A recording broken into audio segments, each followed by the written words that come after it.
محبوب آپ اپنی زبان کو جنبش دینے کی زحمت گوارا نہ کیجیے۔ جو رب آپ کے سینے پہ قلب اطہر پہ اتار چکا ہے وہ زبان پہ بھی جاری کر دے گا، لیکن حضور کا شوق تھا کہ جلدی جلدی اس کا ابلاغ ہو اور میں لوگوں تک اس بات کو پہنچاؤں۔ حضور نے اللہ کے دیے ہوئے پیغام کو، اللہ کے اتارے ہوئے قرآن کو، آسمانی ہدایت کو لوگوں تک من و عن پہنچایا، حتیٰ کہ حجۃ الوداع کے موقع پر 1,44,000 کا مجمع حضور کے سامنے تھا، تو آقا کریم نے فرمایا کہ لوگوں، میرے رب نے میرے ذمے جو کام لگایا تھا کیا میں نے اس کو پورا کر دیا؟ جو ذمہ داری تھی میری کیا میں نے اس کو نبھا دیا؟ تو سب لوگوں نے بیک زبان کہا آپ نے حق ادا کر دیا، ادیتا، آپ نے اس کو ادا کرنے کا، اس کو ہمارے تک پہنچانے کا، اس پیغام کے ابلاغ کا حق ادا کر دیا۔ تو حضور علیہ السلام نے کہا اے اللہ گواہ ہو جا تیرے بندے کیا کہہ رہے ہیں۔ تو میرے اور آپ کے آقا و مولا حضور ختمی المرتبت صلی اللہ علیہ وآلہ وسلم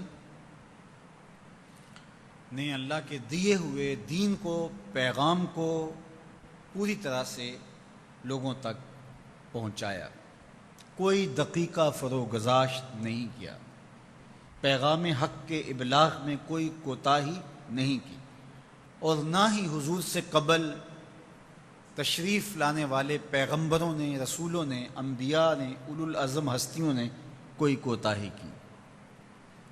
اب کسی کی قسمت کہ اس کو قبول کر لے یا اس کا انکار کر دے،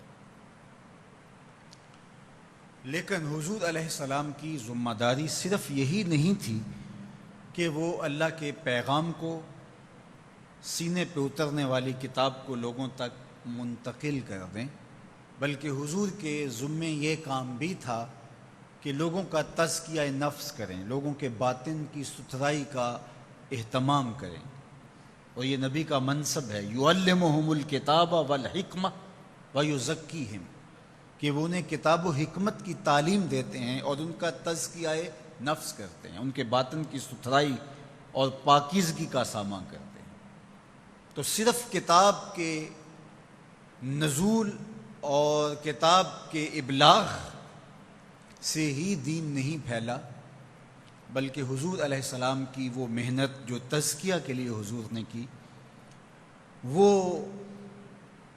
ایک سرمایہ حیات ہے قیامت تک آنے والی انسانیت کے لیے، امت کے لیے، اور وہ تزکیہ سینہ بسینہ قیامت تک آگے منتقل ہوتا رہے گا۔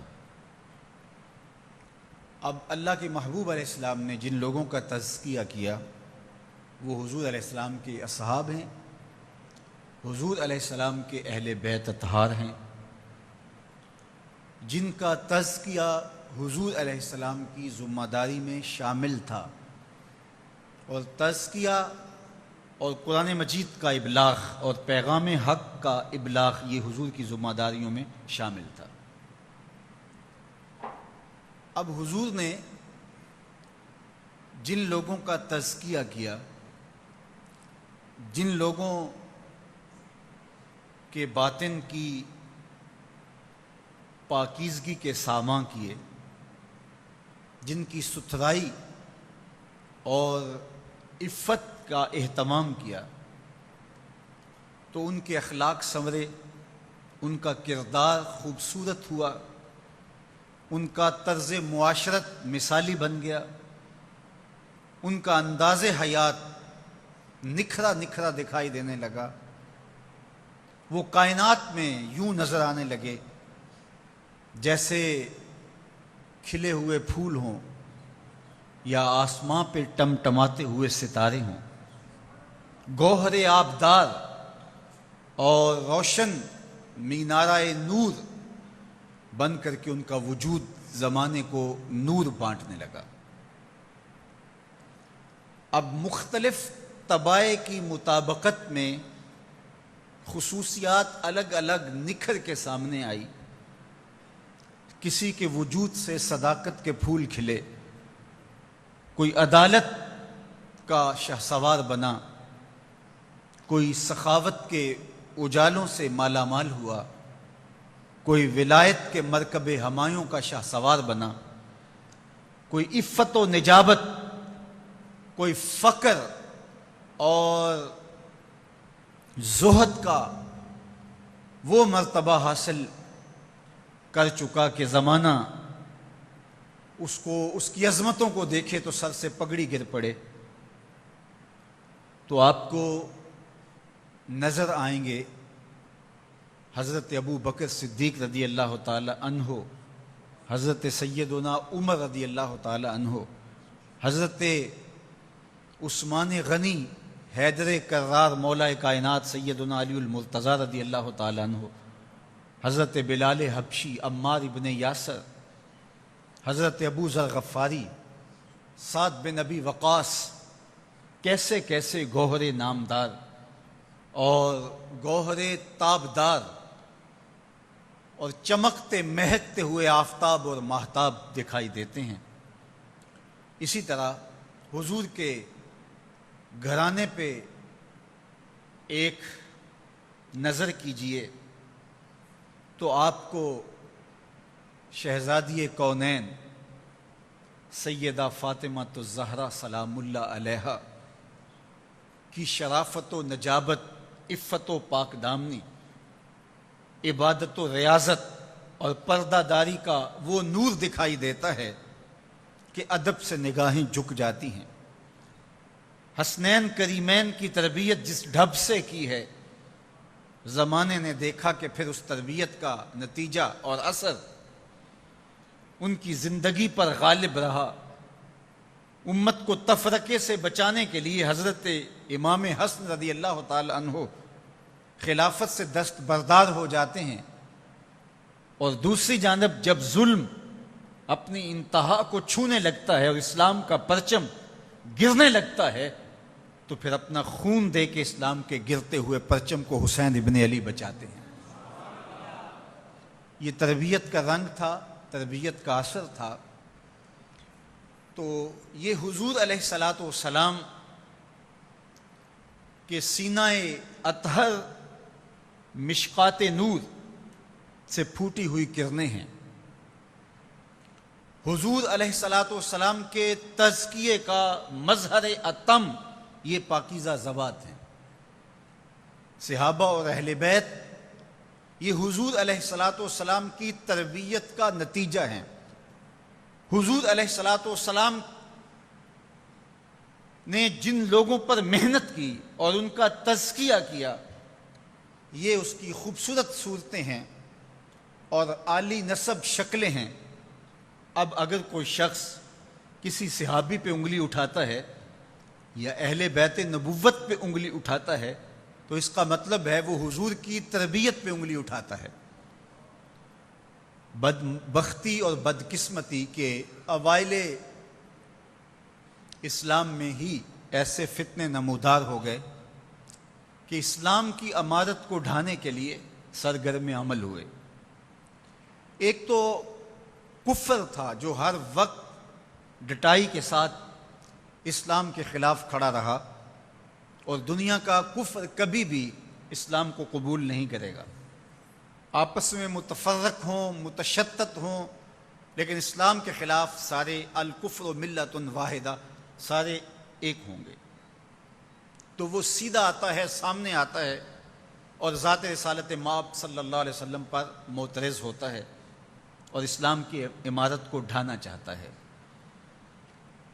اب جو حضور علیہ الصلاۃ والسلام کو نہیں مانتے، حضور علیہ السلام کا انکار کرتے ہیں، حضور کے لائے ہوئے دین کو قبول نہیں کرتے اور لستہ مرسلہ کہہ کے حضور کی تکذیب کرتے ہیں، تو ان کے لیے تو حضور علیہ السلام کی مخالفت کرنا اور اسلام کے خلاف کھڑا ہو جانا کوئی مسئلہ نہیں ہے۔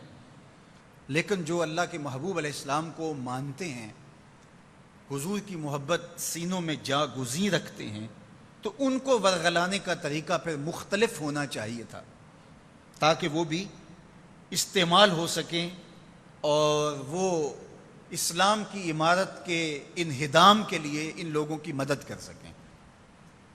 تو پھر سازشوں کے جال بچھائے گئے، دسیسہ کاریاں، مکر و فریب، دجل و تلبیسات، اور کیا کیا رنگ اختیار کیے گئے کہ مسلمانوں کو ان کے مرکز محبت سے، ان کے دین سے، ان کے آقا و مولا سے دور کر دیا جائے۔ اب جو حضور کا کلمہ پڑھتے ہیں، ایمان لا الہ الا اللہ محمد رسول اللہ سے مکمل ہوتا ہے، اب حضور کے حوالے سے اگر کوئی بات کریں گے تو وہ کبھی بھی قبول نہیں کریں گے۔ تو پھر رنگ یہ اختیار کیا گیا کہ کچھ لوگوں کو یہ کہا گیا کہ اہل بیت رسول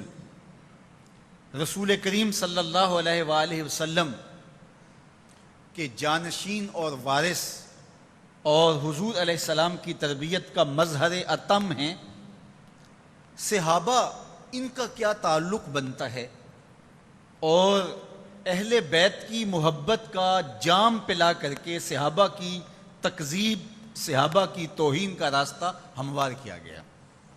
اور ایک طبقے کے ذہن میں یہ بات ڈالی گئی کہ حضور علیہ السلام جو پیغام لے کر کے آئے تھے، اس پیغام کے حاملین صحابہ ہیں جنہوں نے جنگیں لڑیں، مشکلات سہیں، تو اصل ذات تو نہیں ہوتی، اصل تو پیغام ہوتا ہے۔ تو لہٰذا صحابہ سب کچھ ہیں، تو اہل بیت ان کو ماننا کیا ہمارے لیے ضروری ہے؟ ہم تو اس نظام کو قبول کریں گے۔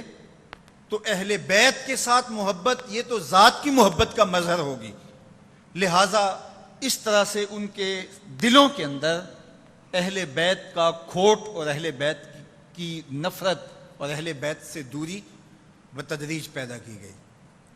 اور پھر ظاہر ہے جب اسلامی نظم قائم ہوا اور ایک جگہ پہ یہ سلسلہ پروان چڑھا، تو باہمی کچھ معاملات بھی ہوتے ہیں، تو ان کو بڑھا کر کے باقاعدہ داستانیں گھڑ لی گئیں۔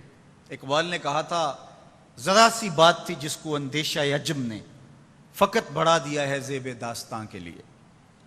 اور پھر باقاعدہ ایک سلسلہ شروع کر دیا گیا، اور حضور علیہ السلام کا مقدس کاز اور حضور کی تربیت کے جو مظاہر ہیں وہ صحابہ یا اہل بیت کی صورت کے اندر موجود ہیں، ان کے مابین تفریق پیدا کر دی گئی، اور یوں بانٹا گیا کہ ایک طبقہ اہل بیت کا نام لے کے صحابہ پہ سب و شتم کرنے لگا، اور ایک صحابہ کا نام لے کے اہل بیت کا بغض پالنے لگا۔ لیکن جو صائب راستہ ہے افراط اور تفریط سے ہٹ کے، جو شعور و فہم کے نور سے مالا مال ہر دور میں رہے، انہوں نے کہا صحابہ کو بھی ہمارا سلام، اہل بیت کو بھی ہمارا سلام۔ ہم دونوں کی چوکھٹ پہ عقیدت کا سر خم کرتے ہیں اور محبتوں کا خراج دونوں کے حضور پیش کرتے ہیں۔ ایسا نہیں ہے کہ صحابہ کا نام لے کر کے اہل بیت کی نفی کر دی جائے، اور یہ بھی نہیں ہے کہ اہل بیت کا نام لے کر کے صحابہ کی نفی کر دی جائے۔ حضور علیہ السلام کے سینہ انور سے پھوٹنے والی یہ دونوں کرنیں ہیں، اور حضور کی تربیت کا یہ شاہکار ہیں۔ کچھ ایسے تھے کہ جن کی تربیت حضور نے گھر کے اندر کی، کچھ کی تربیت گھر سے باہر کی، کچھ گھر والے تھے، کچھ در والے تھے۔ ہم کہتے ہیں گھر والوں تمہیں بھی ہمارا سلام ہو، در والوں تمہیں بھی ہمارا سلام ہو۔ تم بھی حضور کی تربیت کا شاہکار ہو اور تم بھی حضور کی تربیت کا مظہر اتم ہو، تو دونوں کو ہم سیلوٹ کرتے ہیں، دونوں کو ہم سلام پیش کرتے ہیں اور اپنی عقیدتوں کا خراج پیش کرتے ہیں۔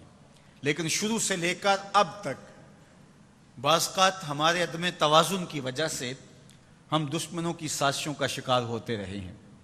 اقبال نے ان سارے حالات کا تجزیہ کرنے کے بعد بڑی خوبصورتی کے ساتھ ایک بات کہی کہ تو کہ نہ شناسی خفی را از جلی ہوشیار باش، اے گرفتار ابو بکر و علی ہوشیار باش، کہ تو خفی اور جلی کو نہیں جانتا، تیرے ساتھ جو مخفی سازش ہوئی ہے اور تجھے مرکز ہدایت سے دور کرنے کے لیے جو جال بچھائے گئے ہیں، جو مکر و فریب سے کام لیا گیا ہے، کہا تو دقت نظر سے اس کا مطالعہ نہیں رکھتا، فقیر کی بات مان لے، علی اور ابو بکر کے چکر میں پڑ کے کہیں تو حضور علیہ السلام کے لائے ہوئے دین سے دور نہ ہٹ جانا۔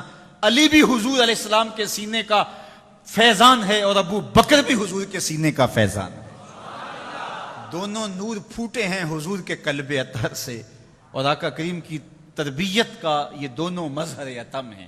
تو اہل بیت نبوت ہو یا اصحاب رسول ہوں، یہ دونوں حضور کی تربیت کا عملی ظہور ہیں۔ اس لیے دونوں کی عظمت کو سلام کرنا یہی اہل ایمان کا شیوا اور طریقہ رہا ہے۔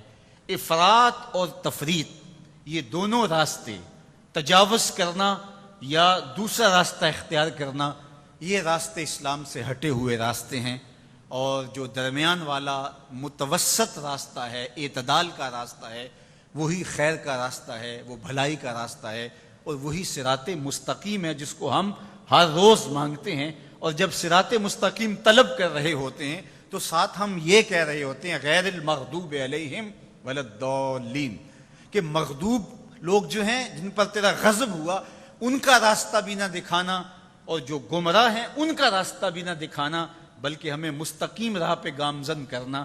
تو دو راستوں کی نشاندہی کر رہے ہیں، اور دو راستوں کے حوالے سے عرض گزار ہو رہے ہیں کہ مالک نہ اس راستے سے اور نہ اس راستے سے، بلکہ ہمیں اس راستے سے منزل نصیب کرنا۔ تو گویا یہ دو راستے افراط و تفریط کے راستے ہیں، تو ہمیں سیدھی راہ پہ گامزن رہنا اور اس کے لیے اللہ سے توفیق مانگتے رہنا، یہ مومن کی زندگی ہے، یہ مومن کا جمال ہے، یہ مومن کی زندگی کا اجالا ہے۔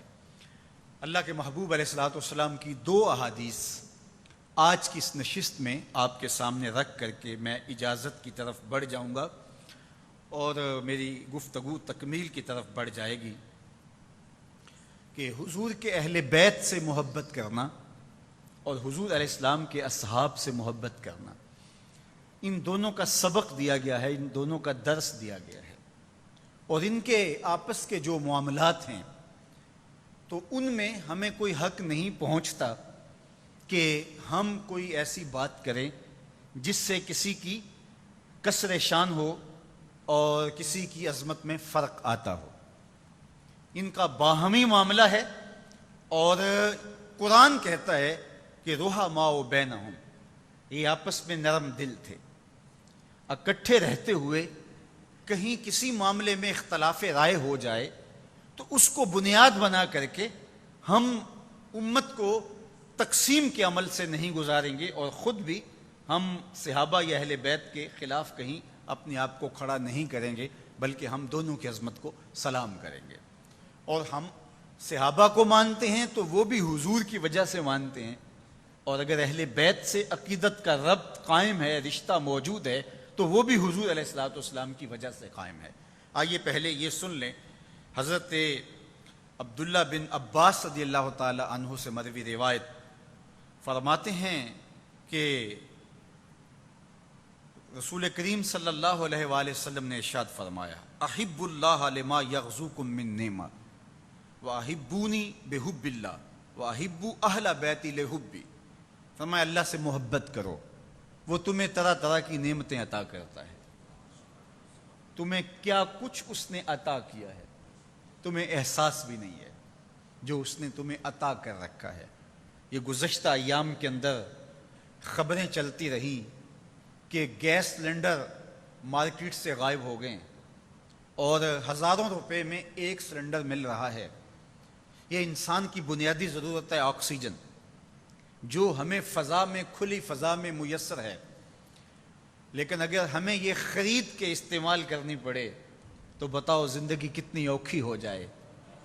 تو یہ جو آکسیجن پہ چلے جاتے ہیں پھر کتنی مشکل اور کتنی مہنگی ان کی زندگی ہو جاتی ہے، صرف سانس لینے کے لیے کتنا سرمایہ لگانا پڑتا ہے، اور ہمارا رب ہمیں روز عطا کرتا ہے، کبھی بل بھی نہیں آیا۔ تو کہا وہ تمہیں نعمتیں عطا کرتا ہے، تمہیں جتنی ہماری ضرورت زیادہ ہے جس چیز کی وہ اتنی زیادہ فراواں ہے۔ سب سے زیادہ ضرورت آکسیجن کی ہے، اور یہ ہمیں پتہ بھی نہیں کہ کہاں سے ہمیں حاصل ہو رہی ہوتی ہے، ہم استعمال بھی کر رہے ہوتے ہیں، ہمیں پتہ بھی نہیں ایک دن میں کتنی استعمال کر لی، چونکہ یہ ہمیں میسر ہے، یہ تہہ خانے میں بھی میسر ہے، یہ صحن میں بھی میسر ہے، بند کمرے میں بھی میسر ہے، چھت پہ بھی میسر ہے، کسی پہاڑ کی چوٹی پہ چلے جائیں تو وہاں بھی میسر ہے۔ اس کا کبھی بل نہیں آیا، یہ ہمیں بھی میسر ہے، ہمارے بچوں کو بھی میسر ہے، ہمارے بوڑھوں کو بھی میسر ہے۔ تو یہ ہماری سب سے بڑی ضرورت ہے، جس کے بغیر چند لمحے بھی نہیں جی سکتے، وہ اللہ نے ہمیں یوں ہی فراواں عطا کی ہے۔ پھر دوسری ضرورت ہماری اس کے بعد پانی ہے، تو وہ بھی آسانی سے دستیاب ہے۔ پانی کے بغیر ہم کچھ دن زندہ رہ سکتے ہیں، اور اس کو حاصل کرنے کے لیے تھوڑا سا تردد کرنا پڑتا ہے، چشمے پہ جانا پڑے گا، نہر پہ جانا پڑے گا، آپ کو ہینڈ پمپ کے ذریعے یا دیگر ذرائع سے حاصل کرنا پڑے گا، اس کے لیے تھوڑی سی محنت کرنا پڑتی ہے، لیکن یہ بھی دستیاب ہے۔ اس کے بعد تیسری ضرورت ہماری غذا کی ہے، جو دن میں 2 مرتبہ کم از کم ہمیں چاہیے، تو اس کے لیے اور تھوڑا سا زیادہ تردد کرنا پڑتا ہے۔ اس کے بعد لباس کی ضرورت ہے، یہ سال میں 2 سے 3 لباس کافی ہوتے ہیں، اس کے لیے اس سے زیادہ تردد کرنا پڑتا ہے۔ اس کے بعد پھر مکان کی ضرورت ہے، تو وہ زندگی میں ایک بار ہی ہمیں تیار کرنا پڑتا ہے۔ تو جس چیز کی جتنی زیادہ ضرورت ہے اللہ نے اتنی فراواں عطا کی ہے، تو کہا اس کا شکر ادا کیا کرو، اس سے محبت کیا کرو کہ وہ تمہیں نعمتوں سے مالا مال کیے ہوئے ہے۔ کہا ایک تو یہ بات، دوسری بات میرے اور آپ کے آقا و مولا نے ارشاد فرمایا وَأَحِبُّونِي بِحُبِّ اللَّهِ، اور میرے سے پیار کرو، میں تمہارے رب کا محبوب ہوں۔ جو تمہارا مالک ہے، تمہارا خالق ہے، تمہیں گونا گوں جس نے نعمتیں دی ہیں، وہ رب ہو کے مجھ سے محبت کرتا ہے، تم کیوں محبت نہیں کرتے ہو؟ اعظم چشتی مرحوم نے کہا تھا اپنا معیار زمانے سے جدا رکھتے ہیں، ہم تو محبوب بھی محبوب خدا رکھتے ہیں، ہمارا تو محبوب بھی محبوب خدا ہے۔ تو کہا مجھ سے پیار کرو اس لیے کہ میں تمہارے رب کا محبوب ہوں۔ اور تیسری چیز ارشاد فرمایا وَأَحِبُّوا أَهْلَ بَيْتِي لِحُبِّي، اور میرے اہل بیت سے میری وجہ سے پیار کرو۔ میرے اہل بیت سے جو تمہاری محبت ہے وہ میری وجہ سے، کہ وہ میرے اہل بیت ہیں۔ آپ جس سے پیار کرتے ہیں اس کی اولاد سے بھی پیار کرتے ہیں، جس سے پیار کرتے ہیں اس کے کوچہ و بازار سے بھی پیار کرتے ہیں۔ یہ دنیا کی محبت کا ضابطہ ہے کہ بندہ جس سے پیار کرے اس کی نسبتوں سے بھی پیار کرتا ہے۔ پائے سگ بوسیدہ مجنوں، خلق گفتہ اینچے سود، گفت این سگ گاہے گاہے کوئے لیلا رفتہ بود۔ کسی نے مجنوں کو دیکھا کہ کتے کے پاؤں چوم رہا ہے، تو رک کے کہا کہ یہ کیا تماشا ہے، انسان ہو کہ کتے کے پاؤں چوم رہے ہو؟ کہا تم نہیں جانتے، یہ کبھی کبھی لیلا کی گلی سے گزرتا ہے۔ جو کتا کوچہ یار سے گزرے وہ تو اس قابل ہو کہ اس کے پاؤں چومے جائیں، پھر کوچہ یار کا اپنا عالم کیا ہوگا؟ تو یار جب حضور سے ہم پیار کرتے ہیں تو حضور کی نسل پاک سے پیار نہیں کریں گے؟ تو ان سے محبت کرنا ہمارے ایمان کا تقاضا ہوگا۔ اور میرے اور آپ کے آقا و مولا نے فرمایا وَأَحِبُّوا أَهْلَ بَيْتِي لِحُبِّي، میرے اہل بیت سے پیار میری وجہ سے کرو، کہ وہ میرے اہل بیت ہیں۔ سیدہ فاطمہ الزہرا سلام اللہ علیہا کے حوالے سے ذکر کرتے ہوئے ارشاد فرمایا فاطمہ تو بدعۃ منی فمن اغضبها اغضبنی، فاطمہ میرے جگر کا ٹکڑا ہے، جس نے فاطمہ کو غضبناک کیا اس نے مجھے غضبناک کیا۔ تکلیف نہ دینا، اذیت نہ پہنچانا، تمہارا طرز زندگی، تمہارا لہجہ، تمہاری گفتگو، تمہارا انداز حیات ان کے لیے اذیت کا سامان نہ بنے، وہ میرے لیے اذیت کا سامان بنے گا۔ کہا کہ میرے اہل بیت سے محبت میری وجہ سے کرو، میری وجہ سے کرو کہ وہ میرے اہل بیت ہیں۔ اب تو یہ اہل بیت کی محبت کا سبق دیا، اور یہ کس وجہ سے ہم نے محبت کرنی ہے؟ حضور کی وجہ سے۔ اگرچہ اہل بیت کی نیکی، ان کا تقوی، ان کی شرافت و نجابت، ان کی عفت، ان کی پاک دامنی، ان کی شب زندہ داریاں، ان کی تہجد گزاریاں، امت کے لیے ان کے سینے کے اندر درد، اور ان کے لیے جو اعزاز و تکریم رکھے گئے ہیں وہ بھی کائنات کا ایک انوکھا باب ہے۔ بالخصوص سیدہ فاطمہ الزہرا سلام اللہ علیہا، ان کا جو اعزاز ہے اور ان کی جو نسبتیں ہیں، مریم از یک نسبت عیسیٰ عزیز، از سے نسبت حضرت زہرا عزیز۔ اقبال کہتے ہیں کہ مریم ایک نسبت عیسیٰ سے عزیز روزگار بنی، اور حضرت زہرا سلام اللہ علیہا 3 نسبتوں سے عزیز روزگار ہے۔ وہ 3 نسبتیں کون سی ہیں؟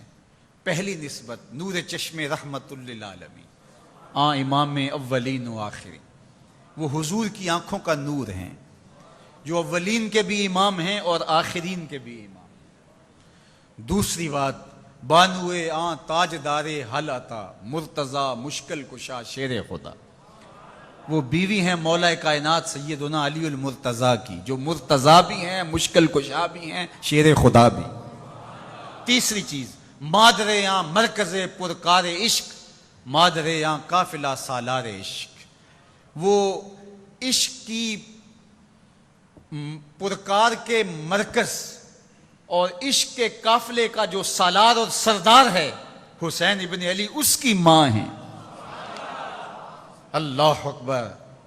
تو جس نسبت سے بھی دیکھو، نسبتوں کے حوالے کتنے اونچے ہیں، لیکن ان کی اپنی زندگی دیکھو، عبادت و ریاضت دیکھو، پردہ داری دیکھو، عفت و ناموس کی کہانی پڑھو تو آپ کی آنکھیں جھک جائیں گی۔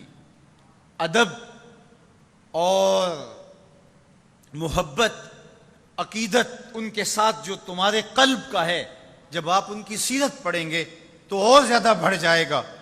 بارگاہ ہزدی میں عرض گزار ہوتی ہیں، مالک تیری راتیں اتنی چھوٹی ہیں کہ تیری بندی کا ذوق بندگی ہی پورا نہیں ہوتا، ایک رات تو اتنی لمبی کر دے کہ جی بھر کے تجھے سجدہ ہی کر لو، جی بھر کے تجھے سجدہ ہی کر لو۔ یہ ہیں سیدہ طیبہ طاہرہ سیدہ فاطمہ تو ظاہرہ۔ اقبال کہتا ہے، رشتہ آئین حق زنجیر پاس، پاس فرمان جناب مصطفیٰ، ورنہ گردے تربتش گردید میں، سجدہ برخا کے اوپاشید میں۔ فاطمہ، جو کام تو نے کر دکھایا ہے، اگر شریعت کی زنجیریں میرے پاؤں میں نہ ہوتی اور تیرے بابا کا حکم کہ اللہ کے علاوہ کسی اور کو سجدہ جائز نہیں، یہ مجھے ملحوظ نہ ہوتا، تو میں کعبے کا طواف کرنے کی بجائے تیری قبر کا طواف کرتا، اور کعبے کی طرف سجدہ کرنے کی بجائے تیری قبر کی طرف رخ کر کے سجدہ کرتا، اس لیے کہ جو کام تو نے کر دکھایا ہے وہ تو نے ہی کر دکھایا ہے۔ نبی کے گھر کی ہے عظمت، نبی سے سنتے ہیں، علی کے گھر کی ہے عزت، علی سے سنتے ہیں، وہ جس نے معزز کیا گھرانے کو، حسین پال کے جس نے دیا زمانے کو۔ کربلا کے تپتے ہوئے ریگزار میں عظیمت کی انوکھی داستاں اگر امام علی مقام امام حسین رقم کرتے ہیں تو وہ حضرت فاطمہ کی تربیت بولتی ہے، ان کی تربیت کا اثر رنگ دکھاتا ہے۔ تو جس بھی زاویہ نظر سے دیکھو تو وہ انوکھی اور نرالی شان کی مالکہ ہیں۔ اللہ اکبر۔ گزشتہ شب میں سیدہ پاک کے حضور عقیدتوں کا خراج پیش کرتے ہوئے چند کلمات موزوں کیے، آپ بھی سماعت کر کے اپنے قلب کو، روح کو قرار اور تسکین دے لیجئے۔ پیکرے شرم و حیا ہیں سیدہ زہرا بطول، پیکرے شرم و حیا ہیں سیدہ زہرا بطول، منبع صبر و رضا ہیں سیدہ زہرا بطول، پارائے قلب محمد صلی اللہ علیہ وسلم، پارائے قلب محمد ملکہ خلد بری، پارائے قلب محمد ملکہ خلد بری، بانوئے شیر خدا ہیں حضرت زہرا بطول۔ ام شبیر اور شبر والدہ سادات کی، ام شبیر اور شبر والدہ سادات کی، جوہر آل ابا ہیں سیدہ زہرا بطول، مجمع عز و شرف عالی نسب عالی حسب، مجمع عز و شرف عالی نسب عالی حسب، مخزن صدق و صفا ہیں سیدہ زہرا بطول، اولیاء جملہ عالم ان کی چوکھٹ کے فقیر، اولیاء جملہ عالم ان کی چوکھٹ کے فقیر، قاسم فقر و ولا ہیں سیدہ زہرا بطول، اللہ اللہ سید کونین کے دل کا سرور، اللہ اللہ سید کونین کے دل کا سرور، نور چشم مصطفیٰ ہیں سیدہ زہرا بطول، منقبت کا حق ادا ہو یہ بلا ممکن کہاں، منقبت کا حق ادا ہو یہ بلا ممکن کہاں، معذرت ہم پر خطا ہیں سیدہ زہرا بطول، ام ثاقب تھی بحمد اللہ کنیز فاطمہ، میری والدہ کا نام کنیز فاطمہ تھا تو اس کو شعر میں یوں مندرج کیا گیا، ام ثاقب تھی بحمد اللہ کنیز فاطمہ، نسلوں سے ہم تو گدا ہیں سیدہ زہرا بطول۔ نسلوں سے ہم تو گدا ہیں سیدہ زہرا بطول. تو کہا کہ میرے اہل بیت سے جو تم محبت کرتے ہو یہ میری وجہ سے کرو. اب آئیے صحابہ کی زندگی اور ان کو دیا گیا وصف اور ان کو دیے گئے کمالات اور ان کی شانیں اور دین کے لیے خدمات اور راہ حق میں جانوں کی قربانی کے جذبے، وہ بھی ان کی عظمتوں کا روشن نشاں ہیں. لیکن ایک حدیث اسی عنوان سے آپ کے سامنے رکھنا چاہوں گا جو حضرت ابو درداء رضی اللہ تعالی عنہ کی مرویات سے ہے اور یہ صحیح بخاری کے اندر موجود ہے. حضرت ابو درداء رضی اللہ تعالیٰ عنہ فرماتے ہیں کنت جالسا عند النبی صلی اللہ علیہ وآلہ وسلم، ہم حضور کی خدمت میں بیٹھے ہوئے تھے. کیسا وقت تھا کہ حضور کی مجلس میں بیٹھے ہوئے تھے. آج کوئی بات کرتا ہے کہ میں فلاں شخص کے پاس بیٹھا ہوا تھا اور وہ صاحب عظمت ہو دنیاوی اعتبار سے یا دینی اعتبار سے یا ادبی اعتبار سے، تو لوگ کہتے ہیں کہ جناب میں اس کے پاس بیٹھا ہوا تھا. ہمارے استاد تھے کہ سر محمد علی حاشر، تو جب وہ یہ بات کر رہے ہوتے میں اقبال کے پاس بیٹھا تھا، مولانا ظفر علی خان کے پاس بیٹھا تھا، تو اس وقت ان کے چہرے پر عجیب ایک رونق ہوتی. چونکہ وہ مولانا کا جو اخبار چھپتا تھا ذمہ دار، اس کی شاہ سرخیاں لکھتے تھے، تو بہت زیادہ ان کے ساتھ ملاقاتوں کا سلسلہ. تو جب کوئی باتوں میں بات ہوتی تو بات سناتے تو وہ کہتے میں مولانا کے پاس بیٹھا تھا اور عجیب ان کے چہرے سے طمانیت اور چہرے سے ایک خوشی اور مسرت کی کیفیت جھلک رہی ہوتی. اب یہ کہانی بھی سنو. کہتے کنت جالسا عند النبی صلی اللہ علیہ وسلم، میں حضور کے پاس بیٹھا ہوا تھا. ہم حضور کے پاس بیٹھے ہوئے تھے. اذ اقبل ابو بکر آخذا بطرف ثوبہ، ابو بکر رضی اللہ تعالیٰ عنہ یوں تشریف لائے کہ انہوں نے اپنی چادر کو ایک سمت سے پکڑا ہوا تھا. حتی ابدا ان رکبتہ، یہاں تک کہ ان کا گھٹنا بھی تھوڑا سا ننگا ہو رہا تھا. یوں چادر کا ایک کونا اٹھائے حضرت ابو بکر رضی اللہ تعالیٰ عنہ حضور کی مجلس میں پہنچے.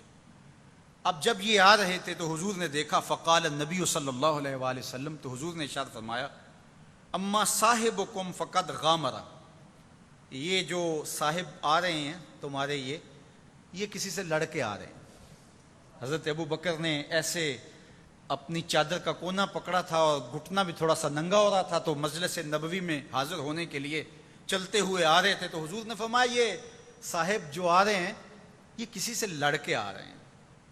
تو فسلم، تو حضرت ابو بکر رضی اللہ تعالیٰ عنہ آئے اور انہوں نے آ کے سلام کہا. سلام کرنے کے بعد وقال، فرمایا، انہوں نے عرض کی کہ انی کانا بینی و بین ابن الخطاب شیء فاسرعت الیہ ثم ندمت.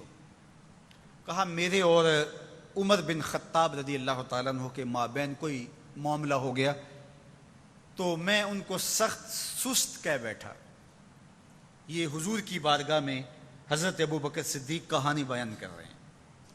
ثم ندمت، تو پھر مجھے بڑی شرمندگی ہوئی کہ مجھے ان کے ساتھ یہ رویہ نہیں رکھنا چاہیے تھا، لیکن دوستی تھی اور میں کوئی سخت بات کہہ دی.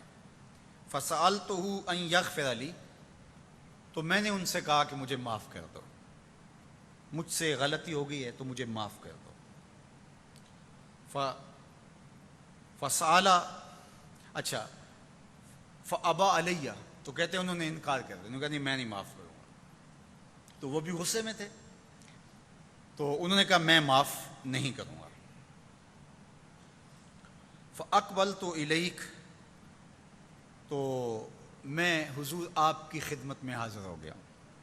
یہ ماجرا ہوا، کہانی یہ ہوئی. حضور نے کہا یہ کسی سے بحث کر کے الجھ کے اس کا کوئی مسئلہ ہو گیا یہ آ رہا ہے. تو کہا حضور میرا معاملہ یہ ہوا کہ حضرت عمر سے میری شکر رنجی ہو گئی اور میرے سے کوئی ایسی بات نکل گئی زبان سے کہ میں نے بعد میں سوچا کہ نہیں کہنی چاہیے تھی.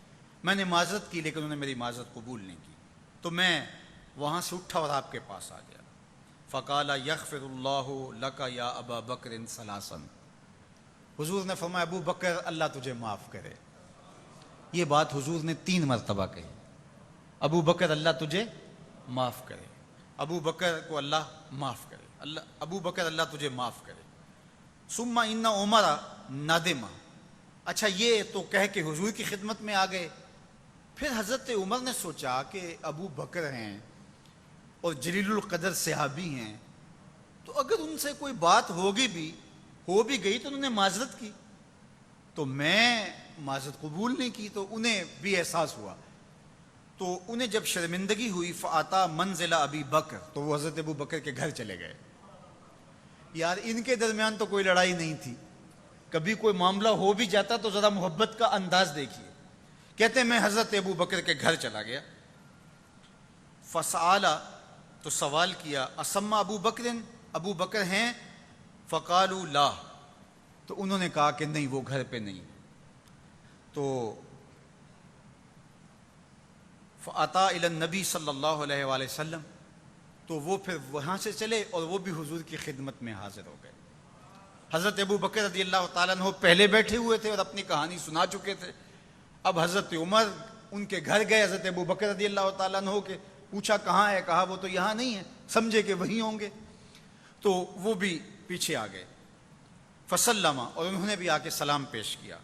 فجعل وجہ النبی صلی اللہ علیہ وآلہ وسلم یتمعر، حضور کا چہرہ سرخ ہو گیا، حضور کے چہرے پہ جلال تھا۔ جب انہوں نے سلام کیا، آ بیٹھے، تو حضور علیہ الصلوۃ والسلام کے چہرے پہ جو ہے وہ سخت جلال تھا۔ حتی اشفق ابو بکر، حضرت ابو بکر رضی اللہ تعالیٰ عنہ پریشان ہو گئے کہ اب حضور کا جلال اور حضور علیہ الصلوۃ والسلام کی یہ کیفیت، تو حضرت عمر رضی اللہ تعالیٰ عنہ پہ کوئی عذاب نازل نہ ہو جائے، تو ان کے دل میں نرمی پیدا ہوئی۔ فجسا علی رکبتہ، تو وہ اپنی پنڈلیوں کو بچھا کے اور گھٹنوں کے بل کھڑے ہوئے، اور فجعل، اور فقال یا رسول اللہ صلی اللہ علیہ وسلم واللہ انا کنت اظلم مرتین، حضور میرے سے ہی نامناسب جملہ ان کے بارے نکل گیا تھا، میرے سے ہی زیادتی ہو گئی تھی، میں نے ان کو کچھ کہا تھا۔ یہ بات انہوں نے حضور کی خدمت میں دست بستہ 2 مرتبہ عرض کی کہ حضور کچھ ان کو کہیں، حضور علیہ الصلوۃ والسلام کے جلال کی وجہ سے ان پر کچھ جو ہے وہ ہو۔ تو انہوں نے خود اپنی پنڈلیاں بچھا کے گھٹنوں کے بل کھڑے ہو کر کے ہاتھ جوڑ کے بندہ نواز کی بارگاہ میں عرض کیا، حضور میرے سے ہی زیادتی ہو گئی تھی اور میں نے ہی جو ہے وہ ان سے جو ہے وہ کچھ کہا تھا۔ تو 2 مرتبہ حضور کی خدمت میں انہوں نے عرض کی۔ فقال نبی صلی اللہ علیہ وآلہ وسلم، تو آقا کریم علیہ السلام نے ارشاد فرمایا، ان اللہ بعثنی الیکم فقلتم کذبت، حضور صحابہ سے مخاطب ہوئے، ان میں حضرت عمر بھی تھے، فرمایا میرے اللہ نے مجھے حق کے ساتھ مبعوث کیا، لیکن تم نے میری تکذیب کی، تم نے مجھے نہیں مانا، تم نے میرے پیغام کو مسترد کر دیا۔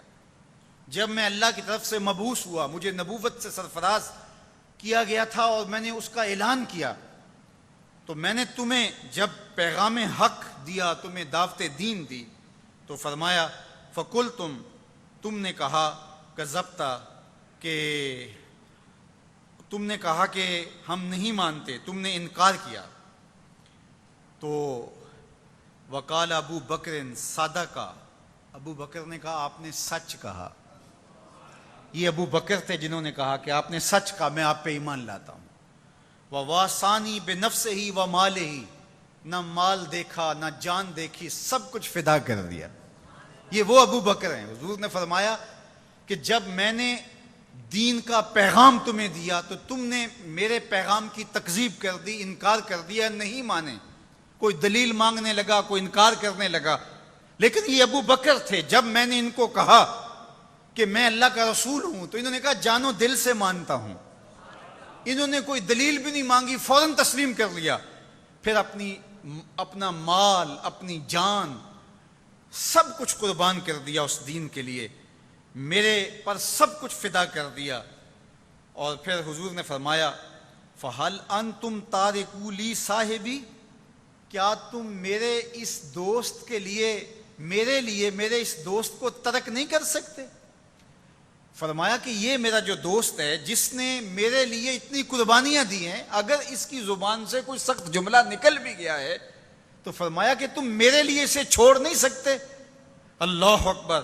صحابہ فرماتے ہیں یہ مرتين 2 مرتبہ حضور نے فرمایا، فما اوذی بعدہا، اس کے بعد زندگی میں کسی نے ابو بکر سے پھر کوئی بات نہیں کی، ابو بکر سے کبھی کسی نے کوئی سخت جملہ نہیں کہا۔ حضور نے فرمایا اس سے اگر کچھ ہو بھی جائے، کوئی سخت جملہ نکل بھی جائے، تو تم میری وجہ سے اسے چھوڑ نہیں سکتے، اس لیے کہ ابو بکر وہ ہیں کہ جب کسی نے نہیں مانا تھا اس نے اس وقت مجھے مانا تھا، اور نہ مال دیکھا، نہ جان دیکھی، نہ اولاد دیکھی، سب کچھ قربان کر دیا۔ تو آج اگر کوئی جملہ سخت زبان سے نکل گیا ہے تو میری وجہ سے بھلا تم اس کو چھوڑ نہیں سکتے ہو؟ تو میرے اور آپ کے آقا و مولا نے اہل بیت کے بارے میں بھی کہا کہ میری وجہ سے ان سے محبت کرو، اور اس اصحاب رسول کے حوالے سے بھی کہا کہ میری وجہ سے ان کے معاملوں سے صرف نظر کرو، اس لیے کہ یہ میرے ہیں اور میرے اوپر ایمان لانے والے ہیں۔ تو صاحب کبھی بھی اپنے آپ کو ان ذوات اور ان ہستیوں کے مابین ہونے والے مشاجرات میں منصف بنا کر کے ترازو گاڑ کے نہ بیٹھ جانا، بلکہ دونوں کی عظمتوں کو سلام کرنا۔ ہم کہیں گے صحابہ آپ کو بھی ہمارا سلام، اہل بیت آپ کو بھی ہمارا سلام۔ اور میرے امام بولے اہل سنت کا ہے بیڑا پار، اصحاب رسول نجم ہیں اور ناؤ ہے اطرت رسول اللہ کی۔